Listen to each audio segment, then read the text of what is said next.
South ఇండియాలోనే అతి తక్కువ ధరలకే రత్నాలందించే ఏకైక సంస్థ 6JVR. హలో నమస్తే, నేను అశోక్.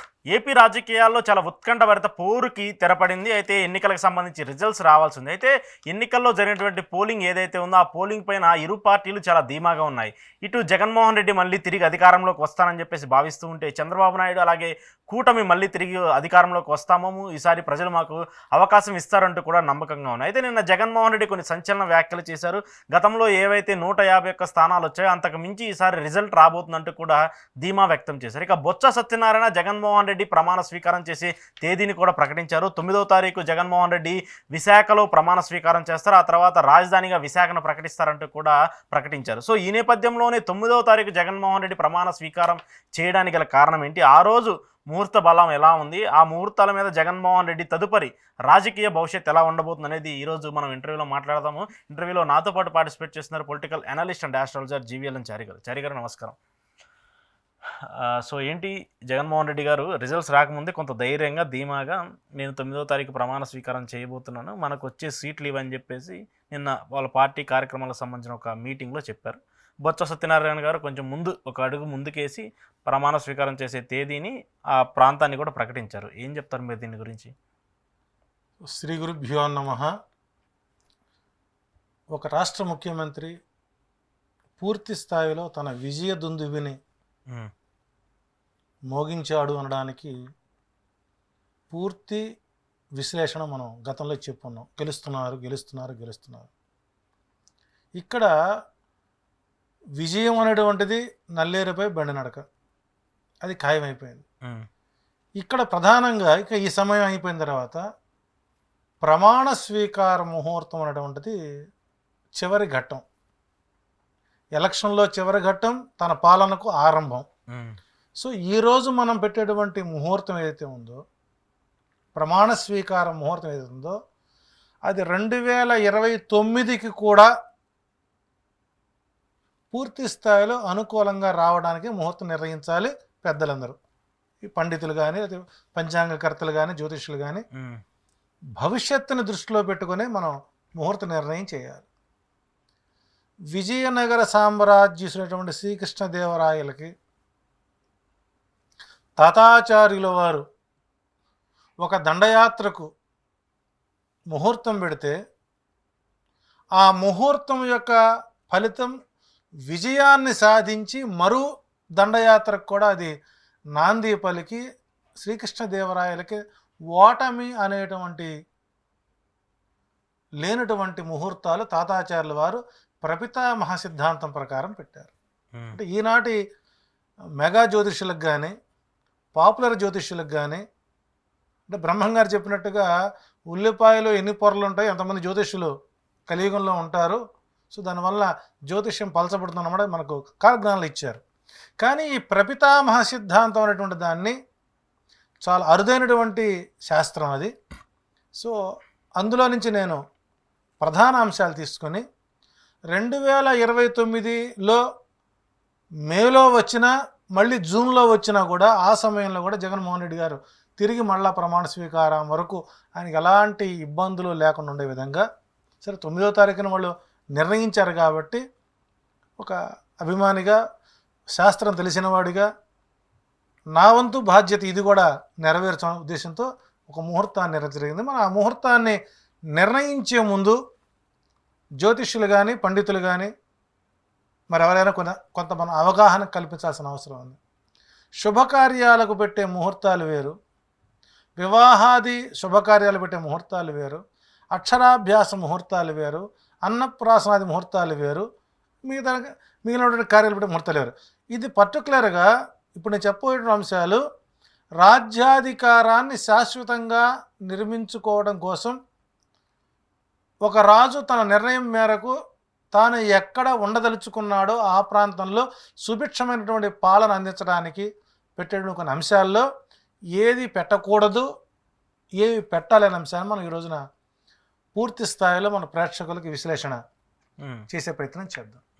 సో ఇక్కడ ముందుగా ప్రమాణ స్వీకారం ఎప్పుడు చేయాలి అంటే, ఒక రాజు పట్టాభిషేకం చేసుకోవాలి అని అంటే సూర్యుడు ఉత్తరాభిముఖంగా మకర రాశి నుండి మిథున రాశికి ప్రయాణించు కాలం. అది ఉత్తరాయణ పుణ్యకాలం.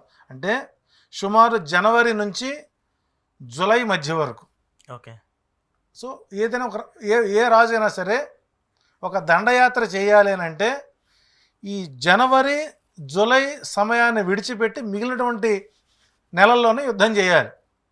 అలా గెలిచిన వాడు జనవరి జూలై మధ్యలోనే రాజ్య పట్టాభిషేకాన్ని తీసుకుంటారు.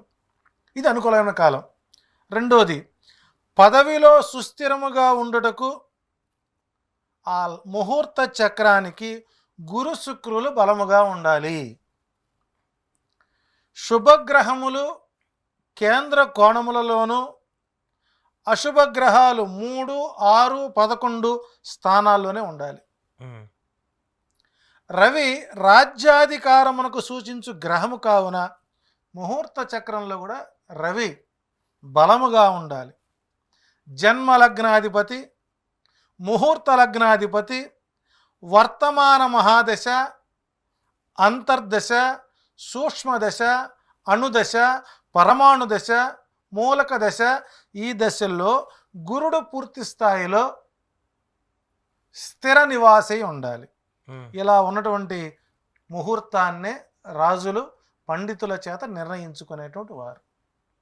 అయితే ఇక్కడ ఈ ప్రపితామహ సిద్ధాంతం ప్రకారం ఒక రాజు పట్టాభిషేకం చేసుకోవాలి అని అంటే ఆదివారం కానీ, సోమవారం కానీ, గురువారం కానీ, శుక్రవారం కానీ అనుకూలంగా ఉంటుంది. రిక్త తిథులైన చవితి, నవమి, 14 వచ్చేసరికి చతుర్దశి, 4, 9, 14 తిథులు తప్ప మిగిలినవన్నీ యోగ్యమైనవే. ఓకే. 15 తిథుల్లో 3 పోతే మిగిలినటువంటి 12 తిథులు అనుకూలమైనవి. ఇక్కడ ముహూర్త లగ్నం శీర్షోదయ రాసులైన మిథున, సింహ, కన్య, తుల, వృశ్చిక, కుంభరాశులు లగ్నాలుగా అనుకూలంగా ఉంటాయి. అంటే ఒక రాజు పట్టాభిషేకం చేసుకోవాలంటే మిథున లగ్నం, సింహ లగ్నం, కన్యా లగ్నం, తులా లగ్నం, వృశ్చిక లగ్నం, కుంభ లగ్నం అనుకూలంగా ఉంటుంది. అట్లాగే ఇక్కడ తారాబలం కూడా చూస్తాం. తారాబలంలో జన్మతార, అనుజన్మతార, త్రిజన్మతారల్ని పూర్తి స్థాయిలో వదిలివేసి ముహూర్త నిర్ణయం చేసుకోవాలి. తదుపరి అశ్విని, రోహిణి, మృగశిర, పునర్వసు, పుష్యమి, ఉత్తర ఫల్గుణి, హస్త, చిత్త, అనురాధ, జ్యేష్ఠ, ఉత్తరాషాఢ, అభిజిత్, శ్రవణ, ఉత్తరాభాద్ర, రేవతి నక్షత్రాల్లోనే రాజ్య పట్టాభిషేక ముహూర్తాన్ని నిర్ణయించుకోవాలి. దానితో పాటు వైధృతీకరణం, వ్యతిపాతమైన మొదలైనటువంటి అశుభయోగములు, విష్టి మొదలైన అశుభకరణాలని చూసుకోవాలి. ఇక్కడ ప్రధానంగా ఇంకొక అంశం ఇంకోళ్ళు చెబుతున్నారంటే ఆదివారముతో కూడినటువంటి సప్తమి, ఏకాదశి తిథులు పనికిరావు. శుక్రవారముతో కూడిన విదియ, సప్తమి, దశమి తిథులు పనికిరావు. గురువారముతో ఉత్తర ఫల్గు నక్షత్రం పనికిరాదు. శుక్రవారంతో కూడిన జ్యేష్ఠ, రోహిణి నక్షత్రాలు ముహూర్తానికి పనికిరావు. ఓకే. ఇక్కడ లగ్నాలకు వచ్చేసరికి శ్రవణ నక్షత్రముతో మేషలగ్నం, అంటే లగ్నం ఏ నక్షత్రం చూసుకోవాలి. ఇక్కడ శ్రవణ నక్షత్రముతో మేషలగ్నం, జ్యేష్ఠ నక్షత్రంతో కూడిన వృషభ లగ్నం, పూర్వాషాఢ నక్షత్రంతో కూడినటువంటి పూర్వాషాఢ మరియు ఉత్తరాషాఢ నక్షత్రంతో కూడినటువంటి మిథున లగ్నం, పుష్యమి నక్షత్రంతో కూడిన కర్కాటక లగ్నం, ఉత్తర ఫల్గునితో కూడిన కన్యా లగ్నం, కృత్తితో కూడినటువంటి తులా లగ్నం, పూర్వాషాఢ ఉత్తరాషాఢ నక్షత్రములతో కూడిన వృశ్చిక లగ్నం, మృగశిర నక్షత్రంతో కూడిన ధనుర్లగ్నం, మఖా నక్షత్రంతో కూడిన మకర లగ్నం, విశాఖ నక్షత్రంతో కూడిన మీన లగ్నాలులో ప్రమాణ స్వీకార ముహూర్తం పెట్టకూడదు. ఓకే. రవి మీనరాశిలో సంచరిస్తున్నప్పుడు కూడా ముహూర్తం పనికిరాదు. ఓకే. దాంతో పాటు జాతకుని యొక్క జన్మరాశి ముహూర్త లగ్నానికి 3, 6, 10, 11 స్థానాల్లో ఉండకూడదు. 3, 6, 10, 11 స్థానాలు ఉండరాదు. సిద్ధయోగములు, అమృతయోగములు, రవియోగములు ముఖ్యమైనటువంటి యోగాలుగా ఉండాలి. పెట్టినటువంటి ముహూర్తంలో బలమైనటువంటి యోగాలు ఉంటేనే భవిష్యత్తులో మళ్ళీ ఆ రాజు మరొక దండయాత్రకు వెళ్ళి విజయాన్ని సాధించడానికి అవకాశాలు ఎక్కువ ఉన్నాయి. ఇది శ్రీకృష్ణదేవరాయలకి మా వంశపారపర్యంతరమైన మా తాతగారు, తాతాచార్యులు గారు శ్రీకృష్ణదేవరాయల యొక్క ముహూర్తాన్ని శ్రీకృష్ణదేవరాయల కోసం దగ్గరుండి పెట్టించినటువంటి ఆనాటి సర్వసైన్యాధిపతి తోటా సర్వారాయుడు గారు అటువంటి ముహూర్తాన్ని పెట్టించారు.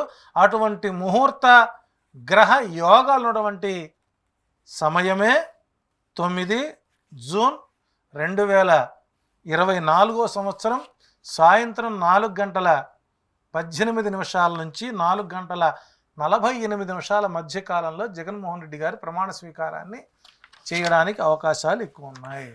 సో ఇప్పుడు మీరు చెప్పిన ఈ థియరీ మొత్తం మాకు అర్థమైంది ఒకటి, జగన్మోహన్ రెడ్డి గారు 9వ తారీఖు సాయంత్రం 4:15 నుంచి 4:45 మధ్యలో ప్రమాణ స్వీకారం చేస్తున్నారు.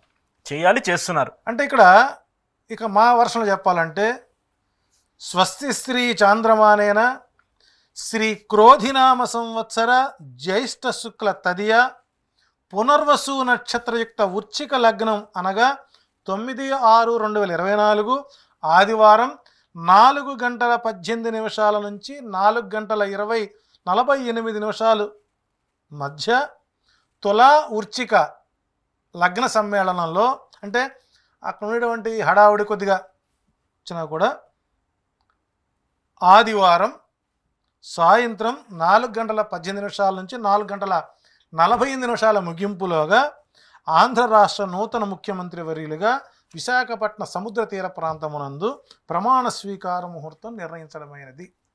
అది మెయిన్ పాయింట్. ఇది భవిష్యత్తును దృష్టిలో పెట్టుకొని పెట్టింది. ఇక చాలామందికి విశ్లేషణ మనం చెప్పుకున్నాం. సో ఇక్కడ లగ్నం వృశ్చిక లగ్నాధిపతి కుజుడయ్యాడు, కర్కాటక లగ్నాధిపతి చంద్రుడయ్యాడు, నక్షత్రాధిపతి గురుడొచ్చాడు. సో ఈ జాతకానికి చూసినట్లయితే పూర్తి స్థాయిలో ఇక వృషభ రాశిలో రవి బుధులు కలిసి ఉంటే మీరు 1,00,000 పుస్తకాలు జోస్యం చెప్పండి. రవి బుధులు కలిసినటువంటి వృషభ రాశిలో ఉన్నటువంటి జాతకుడికి బుధాదిత్య యోగము అంటారు. బుధాదిత్య యోగం. లగ్నాధిపతి కుజుడు షష్టమంలో స్వస్థానంలో ఉండి అక్కడి నుంచి మన షష్టమం చూస్తే పూర్తి స్థాయిలో చంద్రుడు అనుకూలంగా, కర్కాటకంలో చంద్రుడు బలంగా ఉండటం, ఇక్కడ చంద్రమంగళ యోగము, బుధమంగళ యోగము, బుధాదిత్య యోగము. సో 3 యోగాలు కలిసినటువంటి గజకేసరి యోగంలో మహారాజపురుష యోగ ముహూర్తాన్ని నా ద్వారా నిర్ణయించడం జరిగింది. ఓకే, దీన్ని అమలు పరుచుకుంటారా లేదా అనేటువంటిది మనం వారి విజ్ఞతకు వదిలేయాలి. పర్టికులర్గా 2000 ముహూర్త సమయంలో ఆయన జగ్గంపేటలో ప్రకటించారు. కానీ నేను స్వయానగా లగ్నపత్రిక రాసిచ్చి మన వైవి సుబ్బారెడ్డి దగ్గరికి ఇచ్చాను నేను ఆ రోజున.